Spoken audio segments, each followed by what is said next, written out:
Oui, bonjour tout le monde, j'espère que vous allez bien, je vous souhaite à tous une très bonne journée. Aujourd'hui on s'intéresse à une nouvelle vidéo HAProxy, on va s'intéresser aux différents algorithmes disponibles sur HAProxy.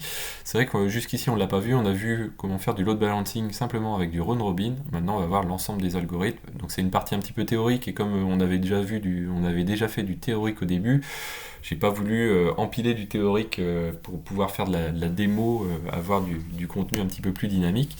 Là aujourd'hui on va se permettre de faire une petite vidéo théorique et puis on retournera sur la pratique après. On retournera à faire des ACL et ce genre de choses. Donc aujourd'hui on va voir les différents algorithmes de load balancing. La plupart des services qui proposent du load balancing ont à peu près tous les mêmes algorithmes disponibles. Donc là, au total, on peut en dénombrer 6 principaux en tout cas. Le principe d'un algorithme, c'est quoi? C'est de gérer la répartition de charge en fonction du type de service. On va le voir là par l'explication. Il y a certains algorithmes qui sont plus ou moins adaptés à des types de services. Le round robin étant celui qui est le plus standard, le plus communément utilisé, puisque il est facile à comprendre et de se dire voilà, on balance une fois sur un serveur, une fois sur un autre, ainsi de suite, sans règle particulière. Comme ça, on connaît bien exactement son fonctionnement, on sait exactement où on en est. Maintenant, les autres algorithmes, c'est un petit peu plus poussé. Alors le round robin, voilà. Le round robin, on l'a vu, c'est ce qu'on a testé jusqu'ici. Donc une fois sur le nombre de serveurs dans le pool, donc en fait, séquentiellement, on prend ce serveur-là, ensuite on prend celui-ci, et on reboucle, ainsi de suite, de cette manière-là. Hop, voilà. De cette manière-ci. Et donc, la manière de le définir, c'est dans notre backend, on dit balance et round robin. Et donc, on va switcher au fur et à mesure les serveurs les uns après les autres. On a le round robin weighted. Le weighted, donc pour la pondération, le but c'est d'utiliser toujours un mode séquentiel, mais en variant la pondération de chaque serveur. Donc en gros ici, si on devait résumer comment on fonctionne, c'est qu'on prend d'abord le serveur 1, donc là on dit qu'on le prend une fois, le serveur 3 on va le prendre 2 fois, ensuite 3 fois. Donc là, une fois sur 6 on a le 1, 2 fois sur 6 on a le 2, et 3 fois sur 6, donc une fois sur 2, on a le 4. L'intérêt du weighted, dans tous les cas de figure, c'est aussi qu'il permet d'apporter une pondération à 0. Ça veut dire, ça revient à passer une commande ici qui s'appelle donc soit weight à 0 ou soit disabled. Ça permet de mettre un serveur en mode maintenance ou de le sortir du pool sans autre manière. Voilà. Donc voilà, je pense que le principe est assez clair. On a un round robin, donc une manière séquentielle, mais avec une pondération. Ensuite, donc ça, quel est l'intérêt d'apporter une pondération? C'est de se dire, voilà, on a un serveur qui a peut-être plus de ressources que les autres, donc on va lui envoyer plus de trafic que les autres, tout simplement. Voilà. Le list-con, alors lui, c'est une autre manière de faire. Lui, il prend en compte le serveur qui a le plus de connexions en cours. Donc ça peut être intéressant, et comme je vous le mets ici, c'est intéressant aussi pour les serveurs de base de données. Donc en gros, on a un serveur, on a une requête, le serveur à l'autre bout reçoit cette requête, il met un temps de réponse. En base de données, généralement, ça peut mettre plus ou moins de temps à répondre, suivant la charge du serveur.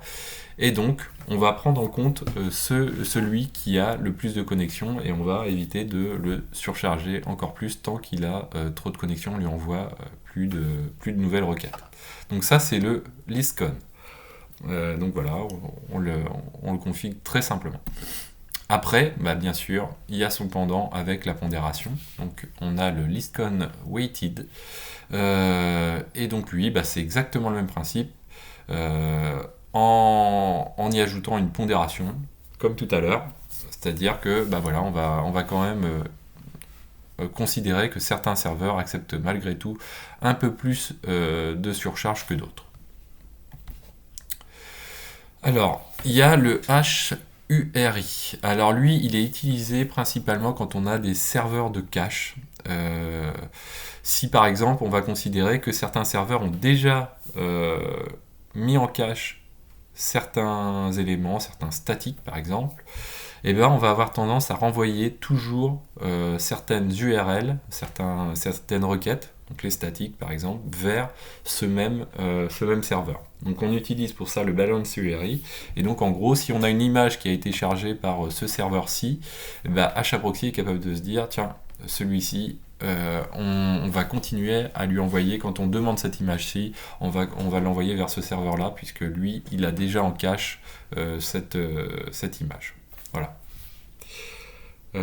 Voilà, donc on peut utiliser le mode weighted aussi pour URI, ça existe également. Alors, le first connection, lui, il est intéressant pour vraiment gérer un aspect de ressources. Donc, avoir des serveurs, ça coûte de l'argent, les faire fonctionner coûte de l'argent, donc on va considérer que moins on utilise de serveurs, moins on répartit la charge, et puis on va économiser d'argent. En gros, le principe, c'est un petit peu ça. Donc là, on va dire, on prend, donc le first connection, ça veut dire, on prend la liste, en gros, dans l'ordre de la liste. Donc on va prendre par exemple ici, le 172.17.0.2, et tant qu'il n'atteint pas son max connection, je ne vais rien rediriger vers ce serveur-là. Et ainsi de suite en cascade. Tant que celui-ci n'aura pas atteint son max connection, par exemple ici de 5, eh bien je ne vais pas activer, envoyer de requête vers ce serveur-là. Donc en gros, celui qui va se prendre de toute façon toute la charge, c'est celui-ci, et dès que ça déborde vers celui-ci, puis vers celui-ci. Donc vous voyez, ça c'est le principe. L'idée derrière, c'est de se dire, voilà, les serveurs, on va les activer en tant que de besoin. Donc ça peut être aussi quelque chose d'intéressant. Voilà, donc là on a fait le tour de nos 6 algorithmes de load balancing. Ce qui est important à retenir, c'est aussi donc leur dénomination dans le balance. Voilà, donc il y a beaucoup de configurations possibles après dans ces éléments-là, mais le but c'était vraiment de tous les balayer. J'espère que cette vidéo vous a plu. On va en voir encore quelques vidéos sur HAProxy, on n'a pas fini. La dernière vidéo devant tête, ou en tout cas une des vidéos, ce sera notamment HAProxy est un SPOF, donc le but c'est de le gérer, on le verra comment le gérer avec Keepolite. Et voilà, donc j'espère que cette vidéo vous a plu, je vous dis à très bientôt sur Xavki.